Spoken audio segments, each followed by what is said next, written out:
میرے واجب الاحترام قابل تکریم معزز دوستوں، بزرگوں اور نوجوان ساتھیوں،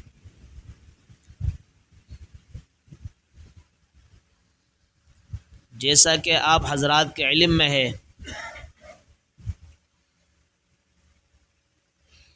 کہ گزشتہ 3-4 روز پہلے 7 اگست کو بحمد اللہ ایک بہت اچھا ہمارے ملک پاکستان کی اسمبلی کے بعد سینٹ کے اندر سے ایک بل پاس ہوا ہے، اور ایسی خوش آئین بات ہے اور ایسی مبارک باد والی بات ہے کہ جس کے کیا کہنے، کہ جس وجہ سے ملک کے اندر افراتفری، فرقہ واریت کی آگ، اور اسی طرح ملک کے اندر دشمنی، عداوت، بغض و عناد، اور یہاں تک کہ قتل و غارت گری کا جو سما بنا ہوا تھا، وہ بالخصوص اگر دیکھا جائے اسی بنا پر تھا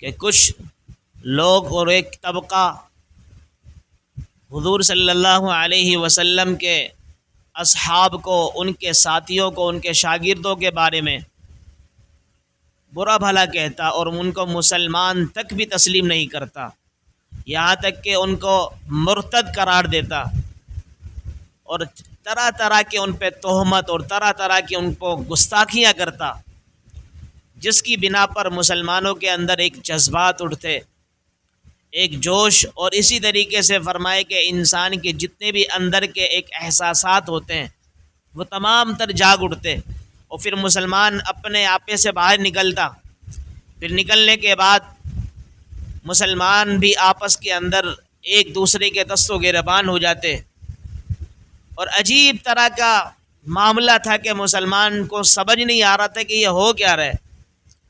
ایک بندہ کسی کی والدہ کو گالی دیتا ہے تو اس کو کتنا غصہ آتا ہے، اور ایک بندہ امہات المؤمنین کو گالیاں دیتا چلا جا رہا ہے تو اس پر کتنا غصہ آئے گا۔ جو حقیقی بیٹا ہوتا ہے، جو باحیا اور غیرت مند ہوتا ہے، وہ اٹھ جاتا ہے کہ یار میری والدہ کو میرے سامنے گالی، میری والدہ کی میرے سامنے گستاخی، میری والدہ کے حوالے سے یہ برا بھلے الفاظ، اس طرح کی تہمتیں لگائی جا رہی ہیں، تو ایک باحیا اور غیرت مند بیٹا کبھی بھی بالکل آرام سے نہیں بیٹھ سکتا۔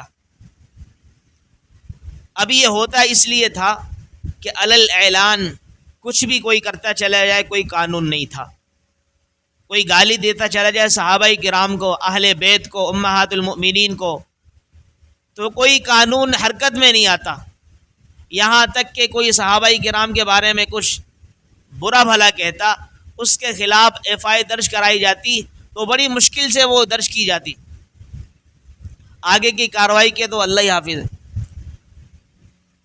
لیکن جیسے ہی الحمدللہ یہ بل پاس ہوا اسمبلی کے اندر، سینٹ سے بھی پاس ہو کر واضح ہو چکا، تو اللہ کا شکر ہے کہ مسلمانوں کے اندر ایک خوشی کی لہر دوڑ اٹھی، اور جو طبقہ یہ حرکتیں کرتا تھا صحابہ کرام کے خلاف، دشمنیوں کا وہ بغاوت والا، اپنا اندرونی جو گندگی ہوتی ہے وہ باہر کچلتا تھا، جب اس کو پتہ چلا کہ سینٹ سے یہ بل پاس ہو چکا ہے، منظور ہو چکا ہے، خدا کی قسم ان کے ہاں ایسا لگا کہ جیسے ان کی ماں مر گئی ہو، اور ایسے اپنے اندر بالکل بلوں کے اندر گھس گئے کہ گویا کہ ہم یہاں پر رہتے ہی نہیں ہیں۔ پھر اس کے بعد 2-4 دن گزرے، انہوں نے کہا چلو بل تو پاس ہو چکا ہے لیکن کچھ نہ کچھ تو ہم اپنی باتیں کریں کسی کے سامنے۔ پھر کہنے لگے کہ یہ جو بل پاس ہوا ہے ملک پاکستان جو بنا ہے مسلکی طور پر نہیں بنا، یہ تو اسلام کے طور پر بنا ہے، کلمے کی بنیاد پر بنا ہے۔ تو بھئی ہم نے کب کہا کہ یہ مسلکی طور پر بنا ہے؟ اسلام کی بنیاد پر بنا ہے، تو اسلام کے سب سے پہلے محسنین کون ہیں؟ صحابہ ہیں۔ کلمہ لا الہ الا اللہ محمد الرسول اللہ، اس کلمہ کو پہنچانے والے کون ہیں؟ صحابہ ہیں بھائی۔ یہ قرآن کی تعلیم کو لانے والے صحابہ کرام ہیں، یہ قرآن اور اسی طرح حدیث کی سبق کو دینے والے صحابہ ہیں۔ اب ان کے بارے میں مطلب ان کا یہ تھا کہ ہمیں علل اعلان بھونکنے کی اجازت دی جائے، ہمیں کیوں روک دیا گیا ہے؟ اس لیے اس طبقے کو یہ غصہ آ رہا ہے. آتا ہے تو آتا رہے. اللہ کی قسم یہ ملک پاکستان اکابرین مسلمانوں کی قربانیوں سے معرض وجود میں آیا ہے. جب معرض وجود میں آیا ہے تو جب اس کے فرمائے کہ ایک ذرا سی بھی سوئی کے برابر کوئی نقصان ہوتا ہے تو انہی کو ہوتا ہے, انہی کی اولاد کو ہوتا ہے جن کے آباء و اجداد نے قربانیاں دی ہیں. تو ملک پاکستان صحابہ کی خدا کی قسم یہ جوتیوں کا قربانی کی وجہ سے یہ ہمیں ملا ہے. اب دیکھیں نا صحابہ کرام کو جو دین ملا رسول اللہ صلی اللہ علیہ وسلم سے, جو تعلیم ملی صحابہ کو اللہ کے رسول سے, جو ان کی شاگردی ملی اللہ کے رسول سے, فرمایا کہ وہ ساری کی ساری تعلیمات آپ علیہ الصلوۃ والسلام سے لے کر تمام تر ممالک میں پہنچانے والے صحابہ کرام کی ذات, یہاں تک کہ ملک پاکستان تک بھی صحابہ کرام ہیں. اب ان صحابہ کرام کے حوالے سے اگر یہ بل پاس ہو چکا, کتنا بہترین بل ہے. اللہ کی قسم کوئی بھی اس میں تو غصے میں آنے کی کوئی بات ہی نہیں ہے. آپ سے ایک چھوٹا سا میں سوال کرتا ہوں, پھر آپ خود ہی اس کو اوپر کہیں گے کہ بالکل ہمارے بھی حق میں, تمام تر جتنے مسلمان یہاں کے باسی ہیں اور جتنے یہاں پہ رہنے والے تمام کے حق میں یہ تو بل. وہ کیسے؟ سوال یہ ہے کہ بھئی ایک اگر آپ کسی کی گستاخی نہیں کرتے, کسی صحابی کی, اہل بیت کے کسی فرد کی, امہات المؤمنین میں کسی ہماری ماں کی, تو پھر اگر یہ بل پاس ہو چکا ہے اس بل کے اندر ہے کیا؟ ہے یہ کہ جو بندہ صحابہ کرام کی کوئی گستاخی کرے گا ادنا درجے کی بھی, اب کوئی گول مول باتوں کے اندر صحابہ کی گستاخی کر رہا ہے تو فرمایا کہ اس کو کیا ہوگی؟ عمر قید ہوگی 10 سال تک. اس کے خلاف ایف آئی درج کی جائے گی, اس کے بعد کارروائی کی جائے گی, اس کو عمر قید 10 سال تک ہوگی.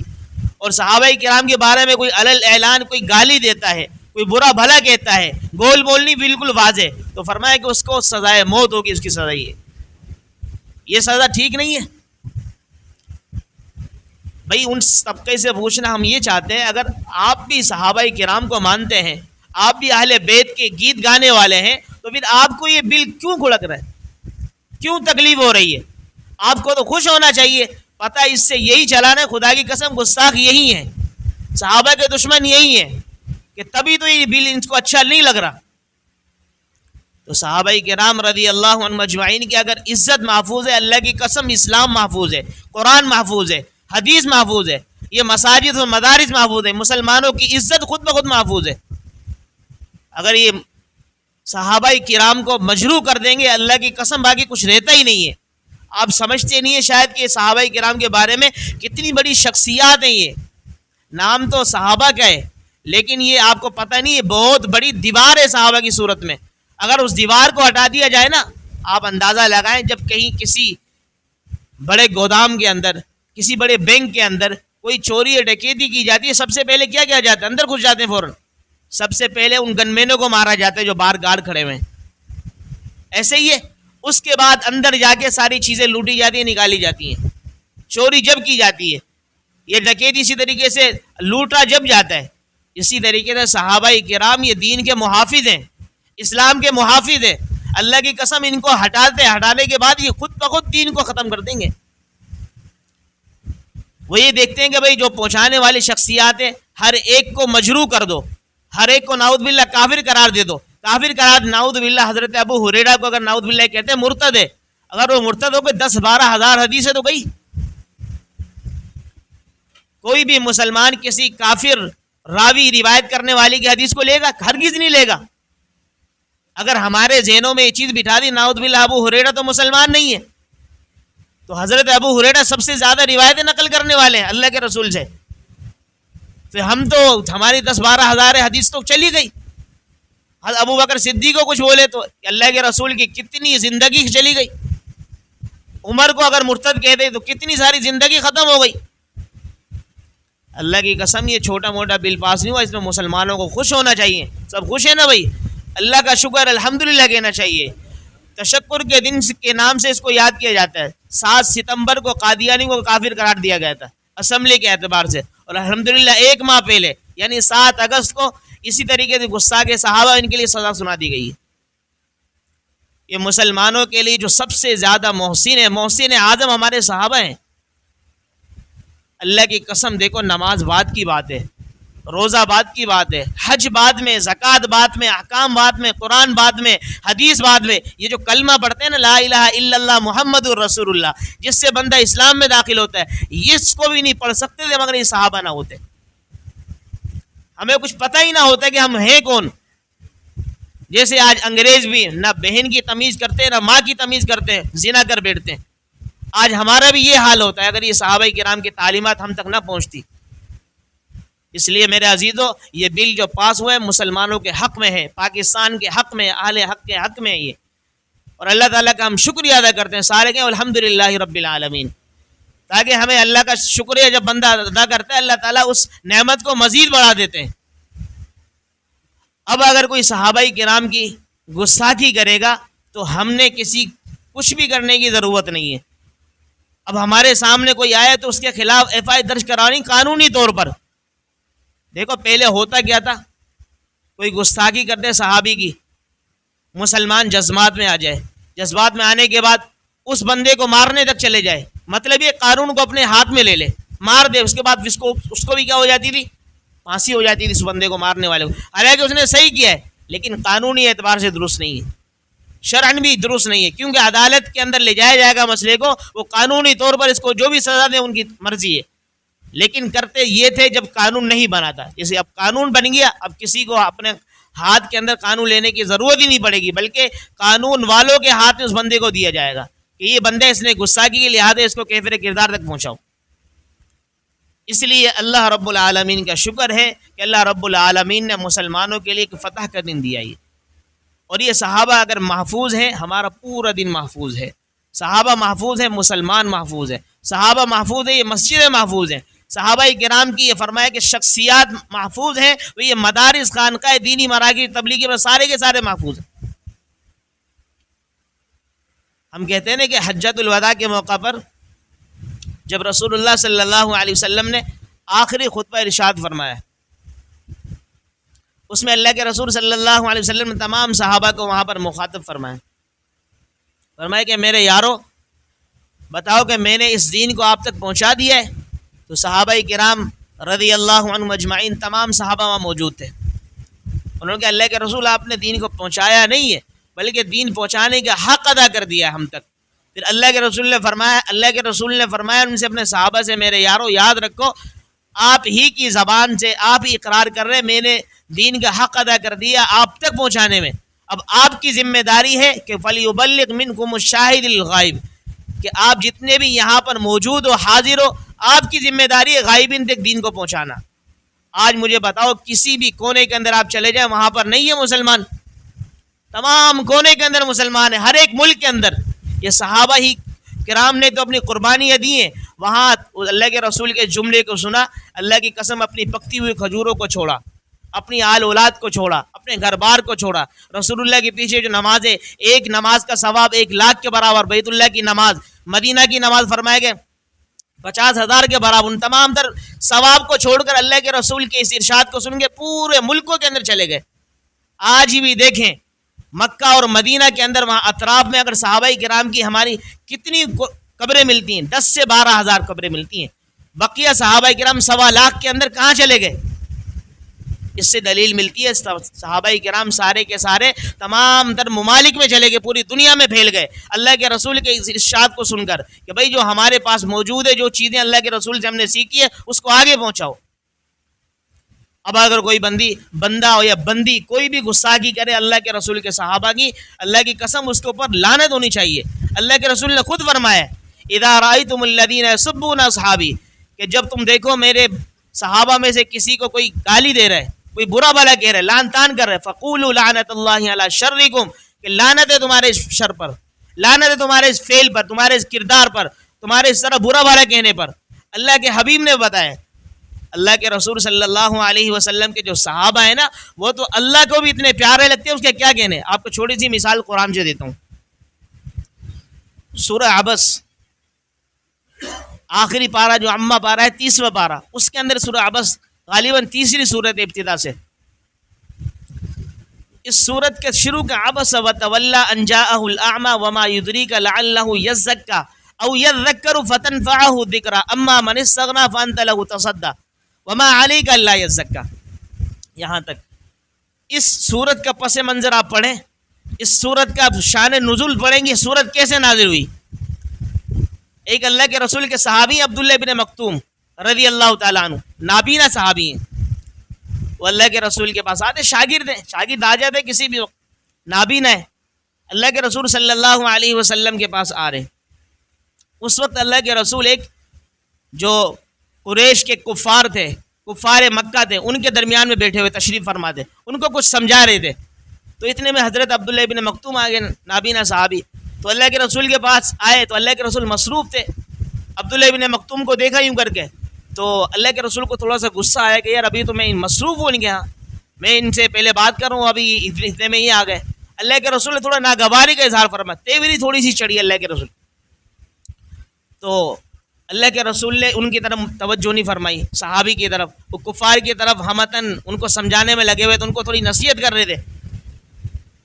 لیکن جب اللہ تو سارا منظر دیکھ رہے تھے, اللہ نے دیکھے تو اللہ کے رسول صلی اللہ علیہ وسلم تیوری چڑھا رہے, تو اللہ کو یہ چیز بھی پسند نہیں ہے. فرمایا عبس وتولی, کہ محبوب آپ نے تیوری چڑھا لی, وتولی اور پیٹ پھیر لی اپنے نابینا صحابی, ان جاءہ الاعمی, جب تمہارے پر نابینا صحابی آئے. ایسے مت کریں, یہ آپ کا تیوری چڑھانا اور پیٹ پھیرنا یہ درست نہیں ہے, مجھے بھی ناگوار گزرتا ہے. یہ شاید جن کو آپ نصیحت کریں یہ نہیں آئیں گے آپ کے قریب, بلکہ ان کی طرف متوجہ ہو جاؤ. اندازہ لگاؤ, اپنے محبوب ترین نبی پیغمبر حضور علیہ الصلوۃ والسلام کو بھی ڈانٹتی ہے ایک صحابی کی وجہ سے, کہ نہیں یہ صحابی کو پیچھے نہیں کرنا, ان کو پیچھے کر دو. اللہ کو کتنے لاڈلے لگتے ہیں اللہ کے رسول صلی اللہ علیہ وسلم کے یہ یار اور یہ شاگرد. تو اس لیے اللہ رب العالمین کے جو صحابہ ہیں, آپ علیہ الصلوۃ والسلام کے جو صحابہ ہیں وہ بڑے ہی محبوب ہیں. جس طرح اللہ تعالیٰ کو اپنے پیغمبر آخری محبوب لگتے ہیں, اسی طرح پیغمبر جو آخری نبی ہیں ان کے جو شاگرد ہیں ان کے محبوب بھی اللہ کو محبوب لگتے ہیں. دوسری بات یہ ہے کہ ایک مرتبہ جنگ احد کے اندر آپ نے دیکھا, وہاں پہ صحابہ کرام کو اللہ کے رسول نے جو کھڑا کیا تھا جن جگہوں پر, ان جگہوں سے بظاہر جب فتح ہو گئی تھی, وہ صحابہ کرام سمجھے شاید کہ جو کام تھا وہ مکمل ہو چکا ہے, ہماری ذمہ داری مکمل ہو گئی, وہاں سے آگے چلے گئے. پھر بظاہر شکست ہونے لگی. پھر اللہ کے رسول علیہ الصلوۃ والسلام نے وہاں بھی ناگواری کا اظہار فرمایا, تھوڑا غصہ فرمایا کہ یار آپ نے, میں نے جہاں آپ کو کہا تھا وہاں نہیں کھڑے, وہاں سے آپ آگے آ گئے. پھر بعد میں جو معاملہ حل ہو گیا اس کے بعد بیٹھ گئے. پھر اللہ کے رسول ان سے مشورہ نہیں کر رہے تھے صحابہ کرام سے کسی حوالے سے. اللہ تعالیٰ نے قرآن میں فرمایا وشاورہم فی الامر, اے میرے محبوب آپ ان کو معاف کر دیں, میں نے خود نے معاف کر دیا, اور ان سے اپنے تمام تر معاملات کے اندر مشورہ کریں. اندازہ لگاؤ اللہ کے رسول صلی اللہ علیہ وسلم کے صحابہ اللہ کو اتنے محبوب لگتے ہیں. وہ جو اللہ کو محبوب لگے اس کو آج کا کوئی درندہ, کوئی گستاخی کرتے ہوئے گالی دے, وہ کتنا ہی بے وقوف, کتنا احمق اور دیوانہ ہے. اور ایسے بندے کے فرمایا کہ صحابہ کرام کے بارے میں اللہ کے حبیب نے فرمایا من سب نبی فقتلوا ومن سب اصحابی فضربوا, کہ جو بندہ کسی نبی کو گالی دے, برا بھلا کہے, اس کو قتل کر دو. جو کسی صحابی کو برا بھلا کہے اس کو اتنا مارو مرنے کے قریب ہو جائے, ضرب لگاؤ اس کو اچھی طریقے سے. تو یہ حکم ہے. اللہ تعالیٰ سے دعا ہے کہ اللہ رب العالمین جن حضرات نے اس بل کو پاس کروانے کے اندر محنتیں کی ہیں, کوشش کی ہیں, اللہ تعالیٰ ان تمام کی کوشش کو قبول فرمائے, اور اللہ تعالیٰ تمام مسلمانوں کے لیے اس بل کو بالکل خوشائن بنائے. وما علینا الا البلاغ.